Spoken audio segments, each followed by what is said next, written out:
तो बात करते हैं रामलला की, क्योंकि लगातार तैयारियां जिस तरीके से की जा रही हैं, प्राण प्रतिष्ठा समारोह कल होने जा रहा है और महज 20 घंटे का समय जो है वो रह गया है, जबकि प्राण प्रतिष्ठा समागम होगा और इसको लेकर हर तरफ उत्सव का माहौल जो है वो देखने को मिल रहा है। 2500 क्विंटल जो फूल हैं उनके साथ जो है वो सजावट की गई है रामनगरी की, राम मंदिर की खासतौर के ऊपर, और लोग जो है उनसे इंतजार अब नहीं हो पा रहा है कि कब वो राम मंदिर के रामलला के दर्शन करने के लिए पहुंचे। और भव्य तस्वीरें जो है वो लगातार सामने आ रही हैं। अलौकिक नजारा जो है वो देखने के लिए मिल रहा है रामनगरी का, और राम के रंग में ही रंगे हुए जो श्रद्धालु है वो नजर आ रहे हैं। तो अलग अलग तस्वीरें जो है वो सामने आ रही हैं और महज 20 घंटे का समय क्योंकि बचा है और उसी को लेकर जो है उत्सव का माहौल नजर आ रहा है, क्योंकि जहां पर कल जो है वो जिन लोगों को न्योता दिया गया है वही जो है शख्सियतें कल पहुंचेंगी, प्राण प्रतिष्ठा समारोह में हिस्सा लेंगी और उसके बाद 23 जनवरी से आम लोगों के लिए राम मंदिर के द्वार जो हैं वो खोल दिए जाएंगे। और तो उसी को लेकर इंतजार जो है वो बेसब्र लोग अब होते हुए नजर आ रहे हैं। तो रामलला के स्वागत के लिए खास तैयारियां की गई है। हरियाणा की बात की जाए, पंजाब की बात की जाए तो वहां पर भी खासतौर के ऊपर तैयारियां इस वक्त की जा रही हैं और दोनों राज्यों में शोभा यात्राएं भी हैं निकाली जानी है। शोभा यात्रा रिद्धि सिद्धि क्लब के द्वारा निकाली गई है और जिसमें प्रधान सुभाष नेजा जी हैं, और ये यात्रा सारा जिंद इस यात्रा में जुड़ा है। मैं सभी जींदवासियों का बहुत बहुत आभार व्यक्त करता हूँ। तो नरेंद्र मोदी जी का एक ही विजन है कि अंत्योदय जो गरीब आदमी है लास्ट में उसको किस प्रकार से सरकार का, सेंट्रल गवर्नमेंट का, प्रदेश के उनका जो बेनिफिट उसको मिलने चाहिए।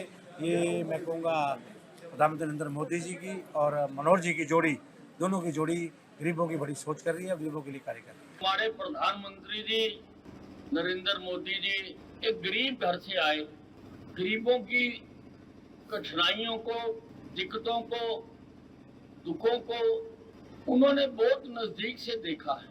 अवध में राम आए हैं, मेरे घर राम आए हैं। अवध में राम आए हैं, अवध में राम आए हैं। हिंदू जो है वो अपने श्री राम जी को कल घर लेकर आएंगे, उनकी प्राण प्रतिष्ठा होगी, हर घर में भगवा लहराया जाएगा। इस चीज के लिए हम बहुत ज्यादा उत्साहित है जी। ये शोभा यात्रा रिद्धि सिद्धि क्लब के द्वारा तो हर तरफ जो राम के रंग में ही रंगे हुए जो श्रद्धालु हैं नजर आ रहे हैं। इस वक्त सीधा अयोध्या का रुख करेंगे, क्योंकि लिविंग इंडिया न्यूज की टीम अयोध्या पहुंची है। वहां से अलग अलग तस्वीरें आपको लगातार दिखा रहे हैं। हमारे सहयोगी आशु नेजा इस वक्त हमारे साथ बने हुए हैं। आशु, क्या कुछ तस्वीरें इस वक्त अयोध्या में, क्योंकि जिस तरीके से अलौकिक नजारे आप दिखा रहे हैं अयोध्या से, आज की क्या तस्वीरें हैं? देखिए अगर बात करें, इस वक्त मैं अयोध्या के करीब 15 किलोमीटर दूरी पर हाईवे पर खड़ा हूं। वो तस्वीर दिखाने आया हूं यहाँ पर कि किस तरह से हाईवे बिल्कुल हम कहें कि ब्लॉक कर दिया गया। ये हाईवे है जो अयोध्या गोंडा हाईवे है, तकरीबन 15 किलोमीटर दूर और 12 किलोमीटर तक अयोध्या के बैरिकेडिंग कर दी गई है। जो आसपास गांव वाले हैं उनको भी अयोध्या के अंदर एंटर नहीं होने दिया जा रहा। तकरीबन 1-1.5 किलोमीटर आगे पहला बैरिकेड आता है, वहां पर पुलिस बड़ी संख्या में तैनात की गई है। वो सिर्फ पास देखने के बाद ही किसी व्यक्ति को, चाहे वो अयोध्या का, क्योंकि अयोध्या के हर व्यक्ति को पास जारी किया गया। अयोध्या का जो निवासी है, चाहे वो मीडिया कर्मी है, चाहे व्हीकल है, हर व्हीकल का पास जारी किया गया, हर व्यक्ति का पास जारी किया जो अयोध्या का रहने वाला है। जिसको पास जारी नहीं हुआ वो अयोध्या में एंटर नहीं कर सकता। एक बार बाहर चला गया, चाहे किसी ने इस हाईवे से निकलना है, चाहे एयरपोर्ट जाना है, पर वो हाईवे से बिना पास के कोई भी व्यक्ति नहीं जा सकता। गाड़ी पर भी पास चाहिए, व्यक्ति का भी पास चाहिए। मतलब कि फुल हम कहें कि लॉकडाउन वाला माहौल हो गया बिल्कुल। ये हाईवे आपको खाली दिख रहा होगा, इक्का दुक्का बाइक या इक्का दुक्का गाड़ी आती है, क्योंकि वो वापसी आ जाती है। जो पुलिस चौकी तैनात है वहां पर उससे वापस मुड़ आती है, क्योंकि लोगों को नहीं पता, जाने नहीं दिया जा रहा। जिस गाड़ी पर पास लगा है सिर्फ उस गाड़ी को जाने दिया जा रहा है। तो कहीं ना कहीं चप्पे चप्पे पे अयोध्या के आसपास बाहर बिल्कुल पुलिस का पहरा लगा दिया गया। परिंदा भी पर नहीं मार सकता। चाहे सरयू नदी हो उसमें भी पुलिस बल तैनात किया है। हेलीकॉप्टर से पुलिस लगातार निगरानी कर रही है। तो चप्पे चप्पे पे अयोध्या के पुलिस बल बड़ी संख्या में तैनात है।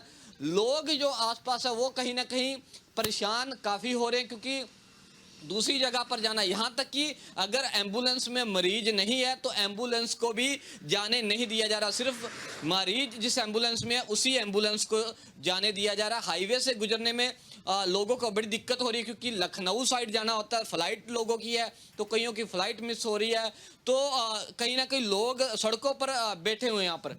जी बिल्कुल आशु, लोग जो हैं यहाँ पर सड़कों के ऊपर बैठे हुए आप कह रहे हैं कि नजर आ रहे हैं। जिस तरीके से सुरक्षा के लिहाज से जो ये सारे जो प्रबंध है वो किए गए हैं, क्योंकि इससे पहले योगी आदित्यनाथ की बात की जाए, प्रधानमंत्री नरेंद्र मोदी की बात की जाए, उनको भी क्योंकि जो है धमकी दी गई थी जो गुरपतवंत पन्नू की तरफ से, उसी के लिहाज से क्योंकि इंटेलिजेंस भी जो है वो चौकस हो गई थी।